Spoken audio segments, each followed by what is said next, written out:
Assalamu alaikum, dear learners. Today I will make another video. So let's get it started.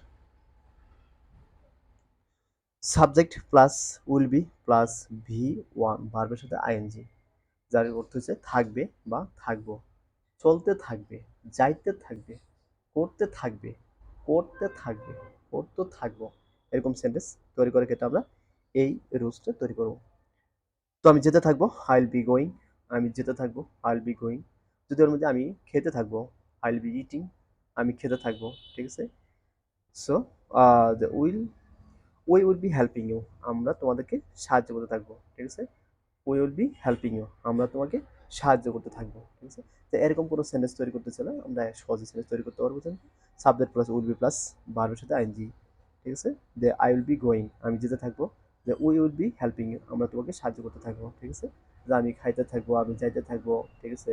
আমি আসতে থাকবো, যে I will be coming, আমি আসতে থাকবো, ঠিক আছে। এরকম করে আমরা অনেক সেন্টেন্স তৈরি করতে পারবো।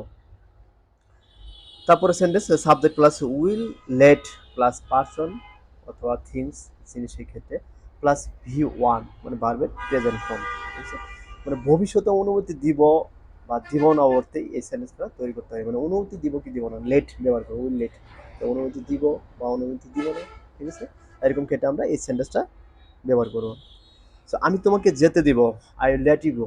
আমি তোমাকে যেতে অনুমতি দিব, অনুমতি করতে I will let you go, আমি তোমাকে যেতে অনুমতি দিব, ঠিক আছে। I will let you go. তাই বলতে আমি তোমাকে খেতে অনুমতি দেব, I will let you eat. আমি তোমাকে খেতে অনুমতি দেব, ঠিক আছে।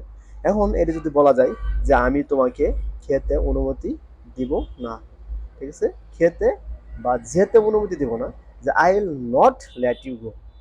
আমি তোমাকে যেতে অনুমতি দিব না, যে I will not let you go. আমি তোমাকে যেতে অনুমতি দিব না। যদি আমি তোমাকে খেতে অনুমতি দেবো না, I will not let you eat. আমি তোমাকে খেতে অনুমতি দেবো না। বলতে আমি তোমাকে আসতে অনুমতি দেবো না, I will not let you come. আমি তোমাকে আসতে অনুমতি দেবো না। So same message I will not let you talk to my wife. যে আমি তোমাকে আমার ওয়াইফের সাথে কথা বলতে দিব না, ঠিক। I will not let you talk to my wife.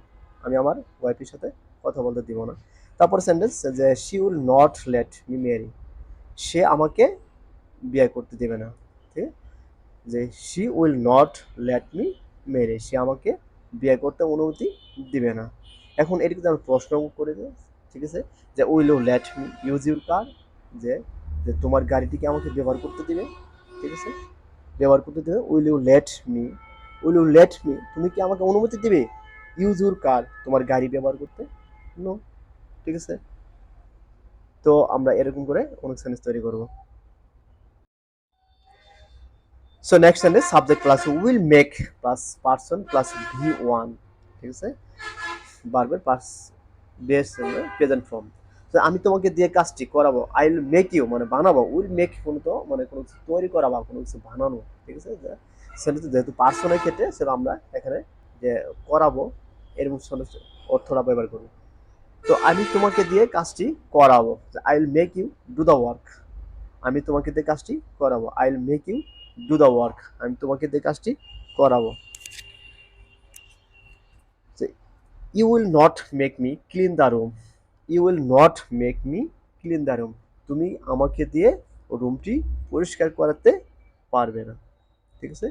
তুমি আমাকে দিয়ে রুমটি পরিষ্কার করতে পারবে না। You will not make me clean the room. তুমি আমাকে দিয়ে রুমটি পরিষ্কার করতে পারবে না। এখন একটি প্রশ্ন ক্ষেত্রে যে will they make me buy the car. Will they make me buy the car, তারা কি আমাকে দিয়ে গাড়িটি কেনাতে পারবে, ঠিক আছে। যে তারা কি আমাকে দিয়ে গাড়িটি কেনাতে পারবে, will they make me buy the car, ঠিক আছে। এখন they will make me buy the car. They will make me buy the car, তারা আমাকে দিয়ে গাড়িটি কেনাতে পারবে। এটা অ্যাসার্টিভ সেন্টেন্স, এটা সিম্পল, ঠিক আছে। এখন প্রশ্নগুলো আমরা উইলটা সামনে নিয়ে আসবো। সো আমরা এইভাবে অনেক সেন্টেন্স তৈরি করবো। So thank you everyone.